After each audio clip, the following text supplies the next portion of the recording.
Alright, so before any of you ask, yes, I did tow with that. No, I don't move those.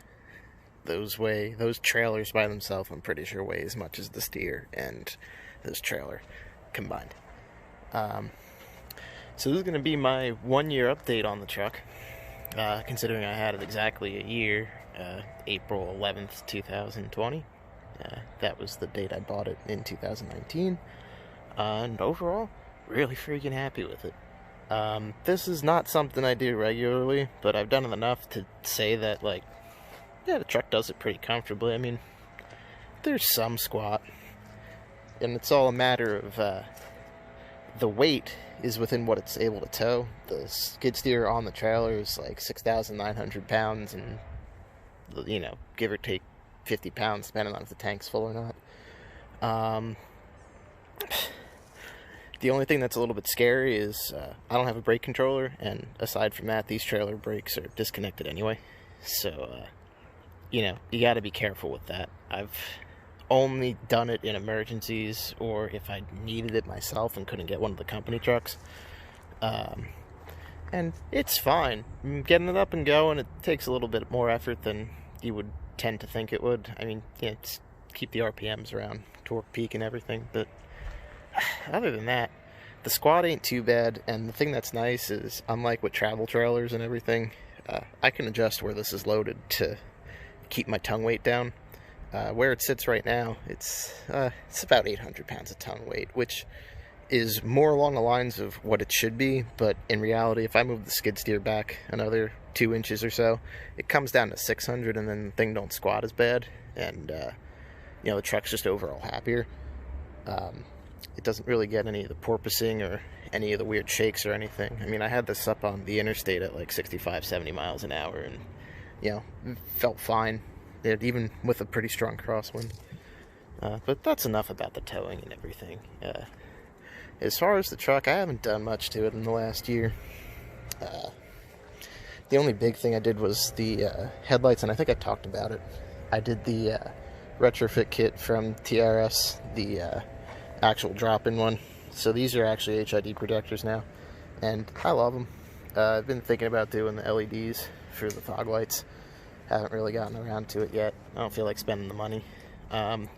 Pretty sure the window tint was on it the last time you guys saw it. I think yeah, it definitely was. This was literally the second day I had it that I did this.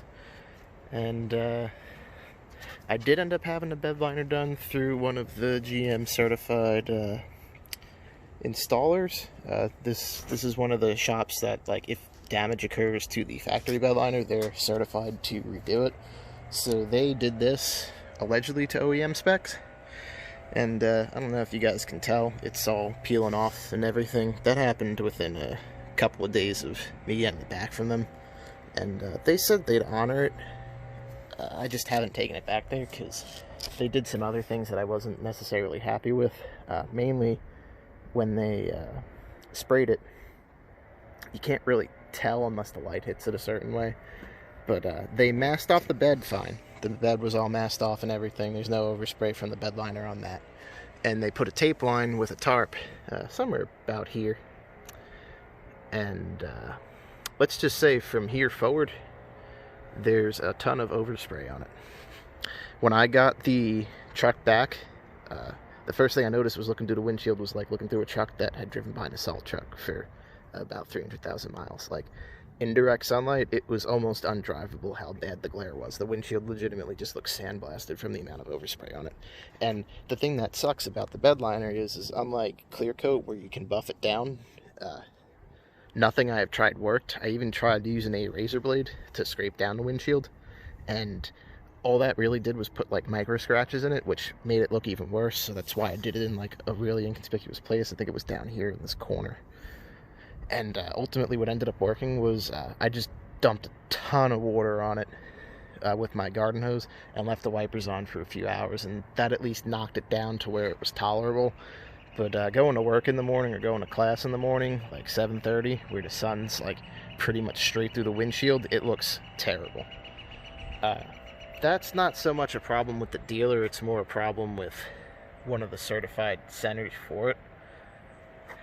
But other than that, I can't really complain. Any of the gripes that I've had with the truck have been with the dealer experience, and actually, as a matter of fact, all the scratches that have been put in the truck were actually from the dealership too. Go figure. I had said that this came with the lifetime oil changes. I have been taking advantage of that. It's the synthetic Dexos 2, I believe. They do it every 7,500 miles-ish, or when the oil life monitor goes below 10%. The way I drive it, it's about 8,000 miles when the oil life monitor goes down below 10%. Anything I haven't really done, I don't remember if the tone out was on in the last video. I don't think it was. I did this after the bed liner was done. Again, I just got the cheapo Truxedo Truck Sport. Works really well, actually, even with like driving around in heavy downpours. I've kept some cardboard boxes in the back of the truck, and I mean, nothing more than either a little bit of a puddle like right here in the corner, or a teensy bit of water in the back between the tailgate seams. And this is, you know, highway driving at like 75 miles an hour. It stays really dry. As far as anything else, I did have an incident with the truck actually last week. I spun out on a patch of sand and took out a curb, which knocked the front end out of alignment, and it kind of screwed up the wheel a little bit, as you can see here. What ended up happening was this edge of the wheel impacted the curb straight on, and the truck proceeded to hop over the curb and left a pretty nice track in the median where I had spun out.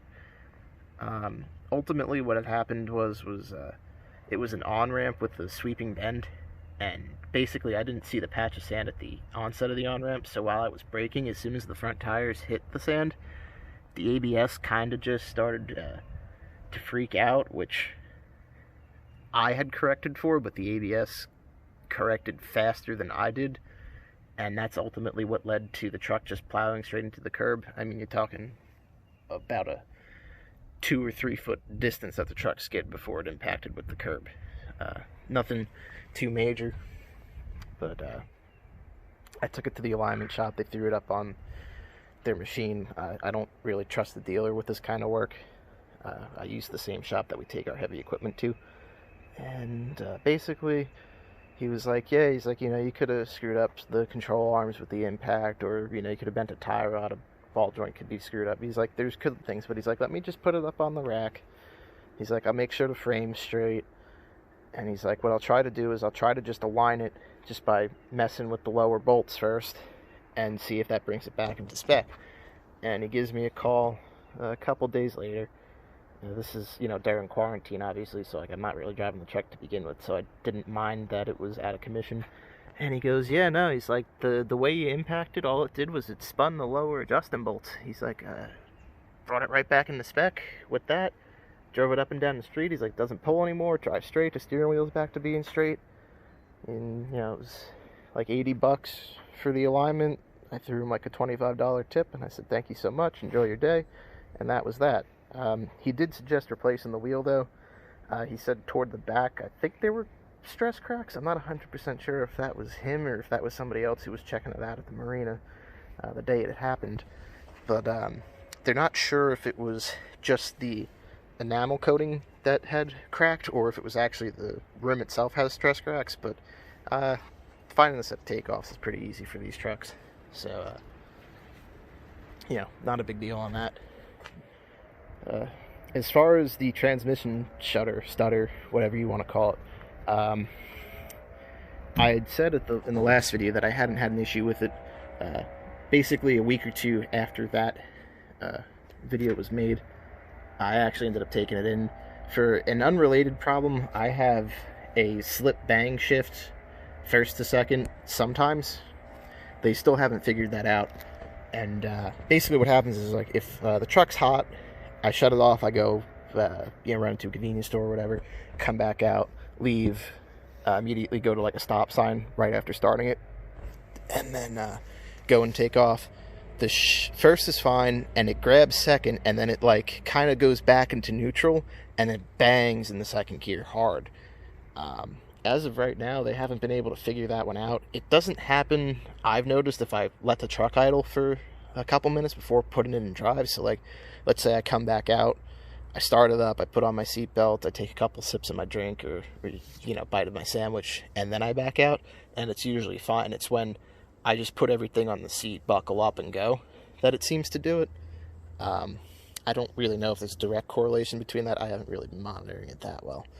But anyway, I had mentioned that I thought I felt a vibration, and the guy just looked at me and he said, if you think you feel it, he's like, I'll put you on for the fluid exchange next week. He's like, the truck, and he opened the door and he checked the build date, and he was like, the truck is before the fluid swap, like the new fluid came out. He's like, so literally here, the way we take care of this is if you even say the word shutter, he's like, we'll put you on for the repair. So he goes, come in next week, we'll do the fluid exchange, and then drive it. So I did that. The truck had about, I want to say 8,000 miles on it when that happened. So I do that, I drive it away, I'm driving it for a bit, and I'm like, it doesn't really feel... It actually, honestly, after the fluid change, it felt worse. And I drove it around for a bit, and I had talked to them about that, and they were like, that's weird, they're like, just drive it. So I did that for a couple more days, and then I started getting frustrated with it, and I was like, you know what? I'm like, let me try something that worked on my old truck with things like this, because what happened with my old truck was I had an external transmission cooler, and in the wintertime when the fluid would stay too cold for long periods of time, it would shift weird. So what I did was it was a hot day out, I took the truck and I really flailed on it driving around town. I got the tranny fluid nice and hot. Like I was able to get it up to like 175, 180 on the dashboard display. So I was like, okay, let's try that. And I did that. I got it roasting hot. I drove it for a bit. I parked it the next day. I come out and I drive it, and it felt great. And it's been fine since. So I went back to the dealer with that and had talked to them about that. And their transmission tech thought about it for a minute, and he said, actually, he's like, that could make sense. He's like, because the transmission was warm when we did the fluid flush, and we put cold fluid in it from our tanks underground. He's like, so there could have been a little bit of moisture in there that didn't really burn off. And he's like, these trucks do have cooler running transmissions. So it's possible that there was just some moisture in the system from that. But I've rambled on enough about that. Let's get to looking at the inside, how everything's held up. Truck's a little dirty right now. I've been using it for work more than I wanted to. And trying to, for the sake of time, not ramble on too much.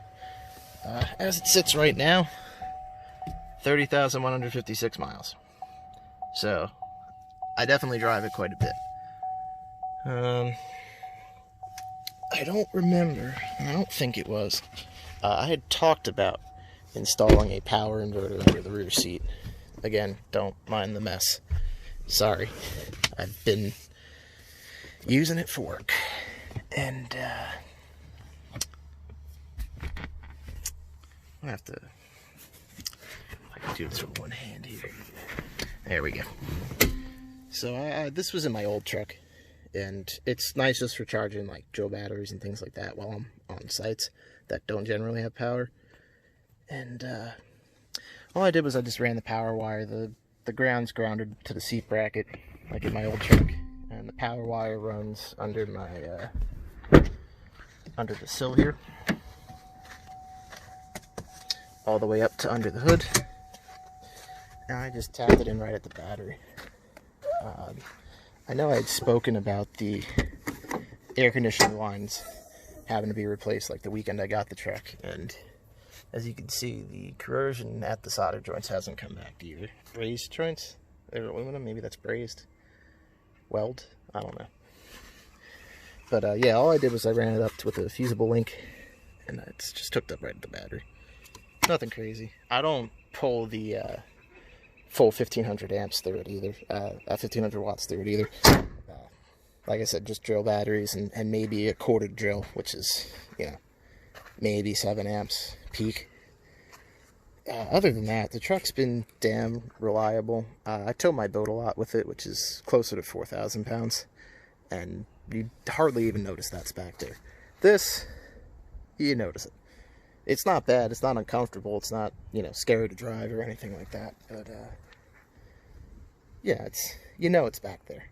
It's not something I would be like, oh, you know, I'll take this across country. It's more I don't trust the trailer than I trust the truck, but that's neither here nor there. The only other real issue I had with it was, for a little while I was having this sort of, it kind of wanted to stall out at a stoplight. You pull up to the light, the eye would be idling at like 700-ish RPMs, and you would watch the tach, and you'd actually feel the truck start to shake a little bit, and idle would come down to like, it's easier just to point it out, because I don't know exactly how many RPMs it is, but that's the 500 RPM line, probably about a needle's width below that.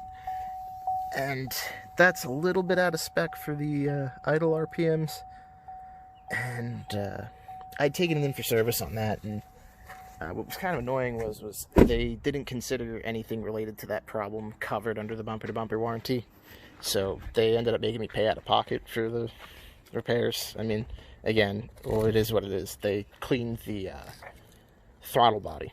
That didn't fix it. I drove it home, and it felt worse than ever.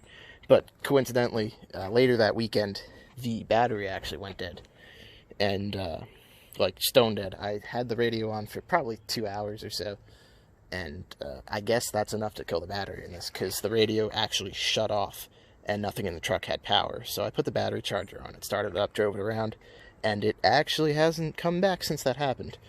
So I don't know what the problem was. Maybe they didn't do a throttle position relearn after the throttle body was cleaned. I know on some of the older GM trucks you had to disconnect the battery or pull the ECMB or 2 fuse or whatever it was to get that to work, and yeah, maybe they just didn't do that, and the last little bit took care of it. But other than that, I mean, I'm extremely happy with the truck. It's done literally everything I've ever asked of it to do, and I don't really plan on getting rid of it anytime soon. Plan on another 30,000 or so. But overall, I hope you guys enjoy the update. Talk to you soon. And thank you for watching. Oh, and one more thing I'd like to add, since I already ended the video, but the factory tires, they suck. In dry, wet, everything. However, for whatever freaking reason, I got caught out in an ice storm back in like December, early January, and I didn't even know there was ice on the road. They actually stopped really well on that. So, go figure. They're good for ice. That's about it. Alright. Thanks, guys.